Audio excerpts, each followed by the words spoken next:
Okay, well, good morning, everybody, and welcome to another video for Autosphere. And again, we have with us Jeff Champagne, President of the Automotive Industries Association of Canada.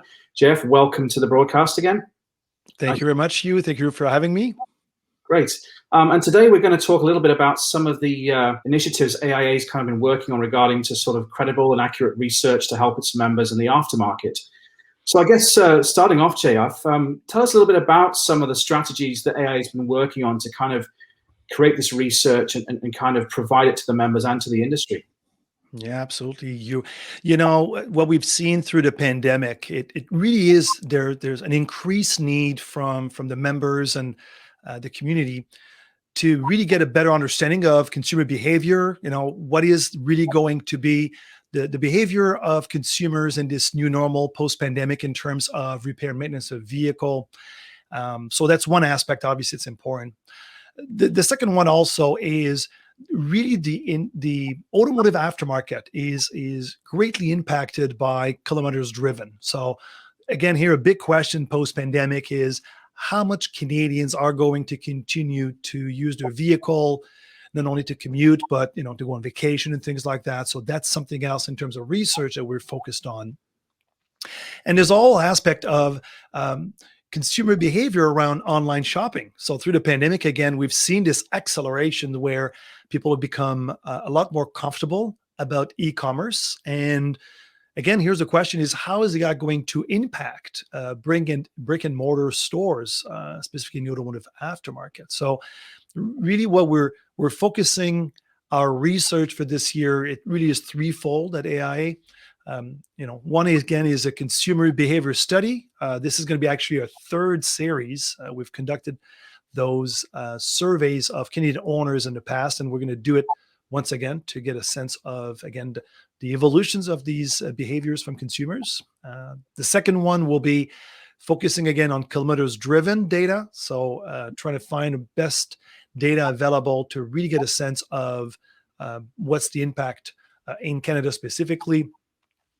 And thirdly, we're also focusing on a business count index, really counting every single shop, stores, both across mechanical and collision sectors in Canada, and really be able to get a greater understanding of the competitive landscape for the aftermarket subsectors. So that's kind of a bit where we're thinking about in terms of research at AIA. Well, that's some really interesting stuff, JF, and it sounds like quite a significant undertaking, if you like. Can you tell us perhaps if you've had some strategic partnerships that you've been able to develop in order to sort of pursue this research? Sure, absolutely. Let me go back to last year, maybe the 2020 Outlook study.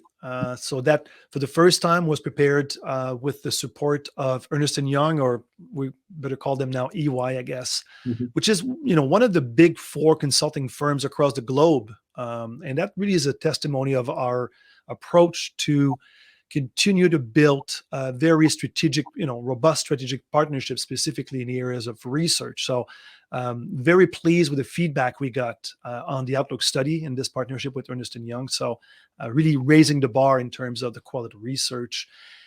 In the same vein, thinking about those partnerships, well, there's IHS Markit, really, the tool that we're going to talk about a little bit more to offer country level analysis of light vehicle sales, which is again another driver of the demand on aftermarket industry. And so that's something else, another partnership that we're pleased to have started against, or just beginning this year, and we expect a great long relationship with that.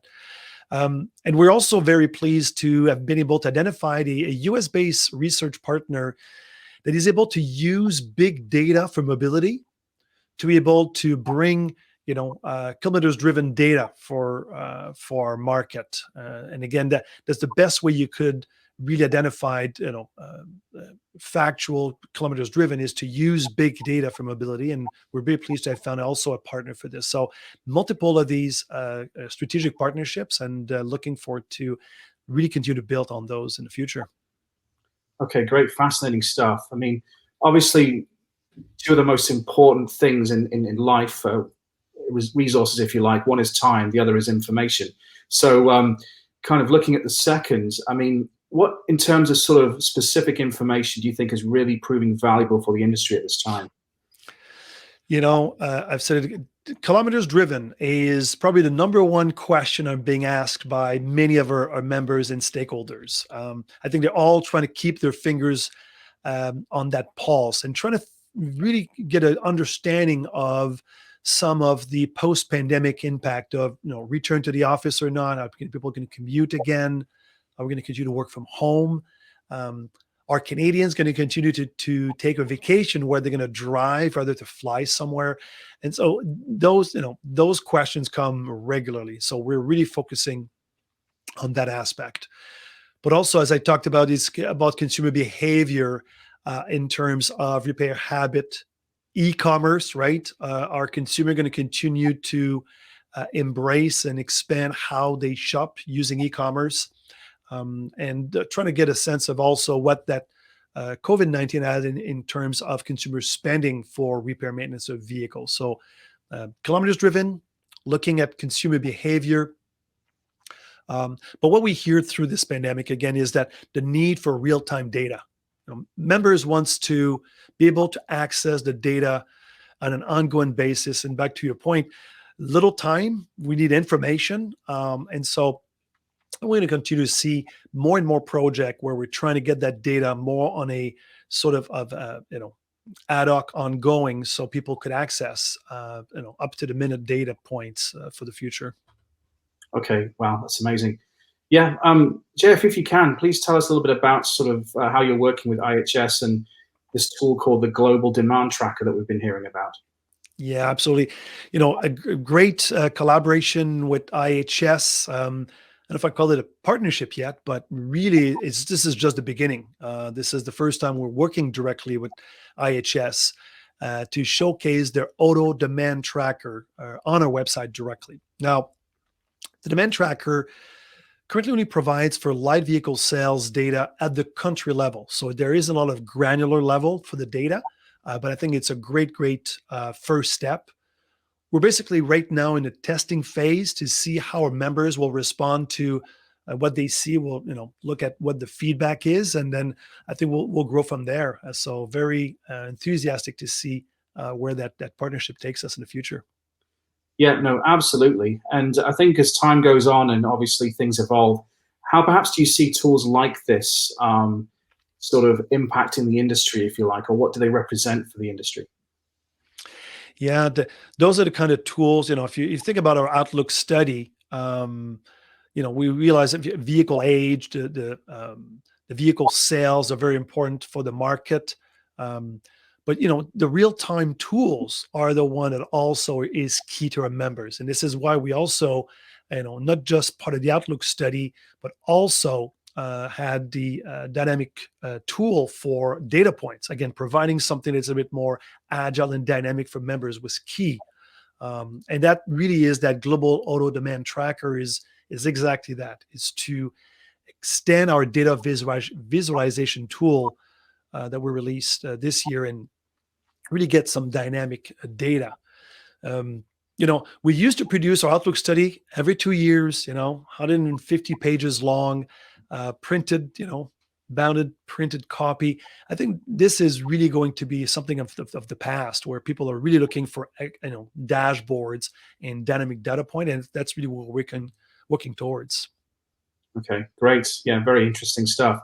JF, is there any other particulars you'd like to mention regarding market analysis for vehicles, or how AIA is bringing kind of value to the table on this subject? Well, again, to say that we are working with those new research vendors and finding innovative practices. We've heard what our members want, and working towards giving them the information they need, very dynamic and on the go. And so that's really what we're doing.